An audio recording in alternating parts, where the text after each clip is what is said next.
నంద్యాల జిల్లాలో జరిగినటువంటి హత్యా సంఘటన ఎంత కిరాతకం అంటే, నారపరెడ్డి అనే ఆయన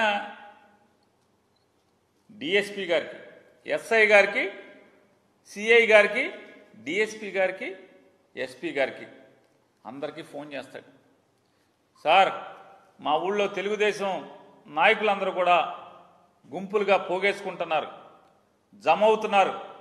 మాకెందుకో ఊళ్ళో ఏదో జరుగుతుందని చెప్పని భయంగా ఉంది, హింస జరుగుతుందని భయంగా ఉంది, మీరు పోలీసులను పంపించండి సార్ అని చెప్పని పంపిస్తే, ఫోన్లు చేస్తే గంటలు గంటలు గడిచినా పోలీసు రారు. నంద్యాల హెడ్ క్వార్టర్కి, నంద్యాల జిల్లా హెడ్ క్వార్టర్కి, అంటే జిల్లా ఎస్పీ ఉండేటువంటి చోటుకి, అతను బస చేసేటువంటి విధి నిర్వహణ చేస్తున్నటువంటి చోటుకి 12 కిలోమీటర్ల దూరంలో ఉన్నటువంటి సీతారాంపురం అనే గ్రామం నుంచి నారపరెడ్డి అని చెప్పని ఆయన ఫోన్ చేస్తే పోలీసు రారు. ఎప్పటికి వస్తారు? కొన్ని గంటలు గడిచిన తర్వాత ఒక ఎస్ఐ గారు, ఒక కానిస్టేబుల్ గారు, ఒక హోంగార్డ్ గారు వస్తారు. వచ్చి ఏం చేస్తారా అంటే ఈ నారపరెడ్డికి చెప్తారు, నువ్వు ఇక్కడ ఉండబాకు, నిన్ను చంపేస్తారు, మేము ఆపలేం, నువ్వు వెళ్ళి పోలీస్ స్టేషన్లో దాక్కో, నువ్వు అర్జెంట్కి వెళ్ళిపో పోలీస్ స్టేషన్కి, నువ్వు పోలీస్ స్టేషన్కి వెళ్ళిపోయి స్టేషన్లో కూర్చుని నాకు సెల్ ఫోన్లో ఫోటో తీసి వాట్సాప్లో నాకు పంపించు, నువ్వు వెళ్ళిపో ఇక్కడి నుంచి. విన్నామా మనం ఎక్కడన్నా? ఎప్పుడన్నా ఏ ప్రభుత్వంలో అయినా విన్నామా? ఈ రెడ్ బుక్ రాజ్యాంగంలో ఇది జరుగుతుంది.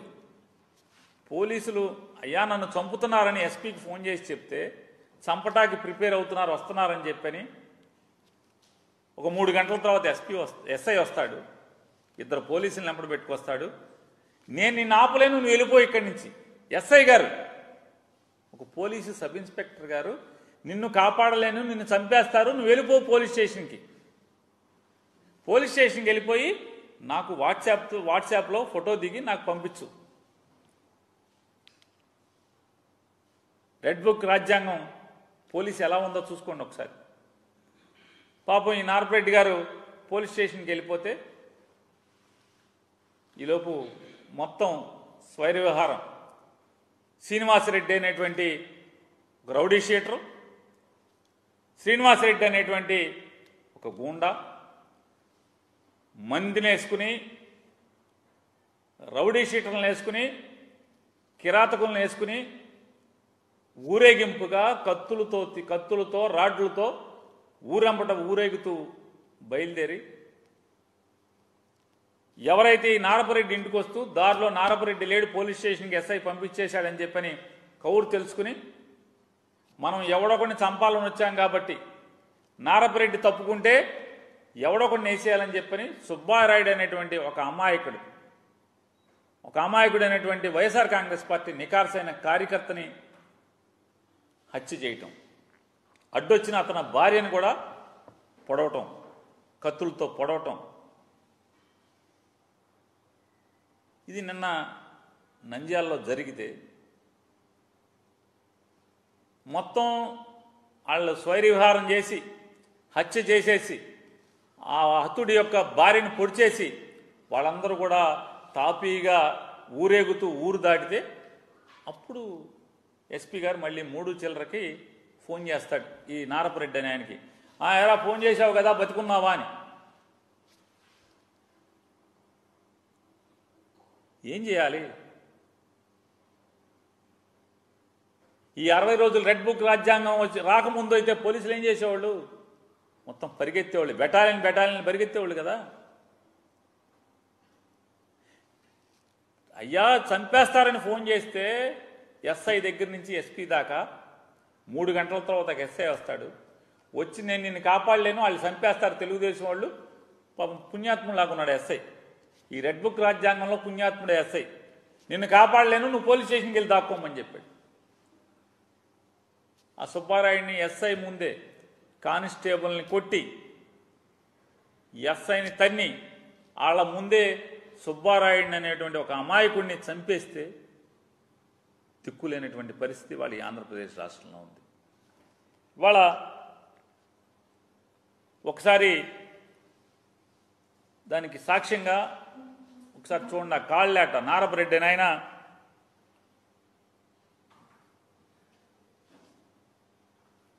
ఎస్పీ గారికి ఫోన్ చేసినటువంటి పరిస్థితులు, కాల్స్ అన్నీ కూడా 10:43 నుంచి ప్రాణాలు కాపాడుకుంటాకి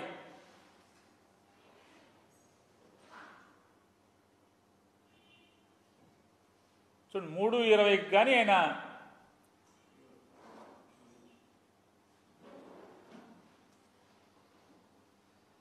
ఇది ప్రభుత్వ హత్య కాదా అని అడుగుతున్నాను. ఇది ప్రభుత్వ హత్య కాదా? నారా చంద్రబాబు నాయుడు గారికి బాధ్యత లేదా? ఈ రకంగా ప్రజలు మమ్మల్ని చంపేస్తారు, వస్తున్నారు చంపటాకని చెప్పని రాత్రి 10 గంటల నుంచి పోలీసుకి ఫోన్ చేస్తుంటే 10 గంటల చిల్లర నుంచి కాదు 10 గంటల చిల్లర నుంచే మర్డర్ జరిగింది 12 చిల్లర 1 గంటకి. ఆ టైంలో 10 గంటల చిల్లర నుంచే పోలీసుల కోసం రక్షణ కోసం ఫోన్ చేస్తుంటే వాళ్ళు ఎప్పుడో 3 గంటల తర్వాత పోలీసు వస్తారు, వాళ్ళ ముందే మర్డర్ చేస్తారు. వాళ్ళందరూ వెళ్ళిపోయిన తర్వాత ఎస్పీ గారు నిద్రలేస్తాడు. అప్పుడు ఊళ్ళోకి శవాన్ని కాపలా కాయటం కోసం ఒక 100 మంది పోలీసులను పంపిస్తారు. చూడండి విచిత్రం, ఈ రెడ్ బుక్ పరిపాలన. అయ్యా మమ్మల్ని చంపేస్తారు కాపాడండి అని చెప్పని పోలీసులకు చెప్పుకుంటే పోలీసు రారు. నంద్యాల హెడ్ క్వార్టర్కి 12 కిలోమీటర్లు పోలీసులు రాలు. కానీ మర్డర్ చేసిన ముద్దాయిలందరూ కూడా ఊరేగుతూ ఊరు దాటి బయటికి వెళ్ళిపోతే, వాళ్ళు దాక్కుండా పరారైపోయి వెళ్ళిపోతే అప్పుడు శవాన్ని కాపలా కాయటం కోసం, అంటే ఒకవేళ వైఎస్ఆర్ కాంగ్రెస్ పార్టీ వాళ్ళు ఈ చంపేసినటువంటి ఆవేశంలో ఏమన్నా తిరగబడి తెలుగుదేశం వాళ్ళు ఇళ్ల మీదకి వెళ్తారని అనుకుంటా అప్పుడు వచ్చేసారు సార్ 100 మంది పోలీసులు. విచిత్రమైన పోలీసింగ్, కొత్త పోలీసింగ్. చంద్రబాబు నాయుడు గారు నీతులు చెప్తున్నారు కదా మీరు, పవన్ కళ్యాణ్ గారు, మీ పోలీసింగ్ ఇది. పోనీ ఇవాళ ఈనాడు పేపర్లో రాస్తారు, ఎవరో దొండగులు హత్య చేశారు. ఎవరా దొండగుడు?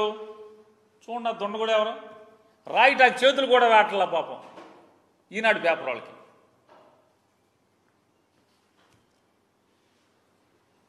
మర్డర్ చేసిన వాళ్ళు వీళ్ళు, దుండగులు చంపేశారని రాస్తారు. ఇది జర్నలిజం.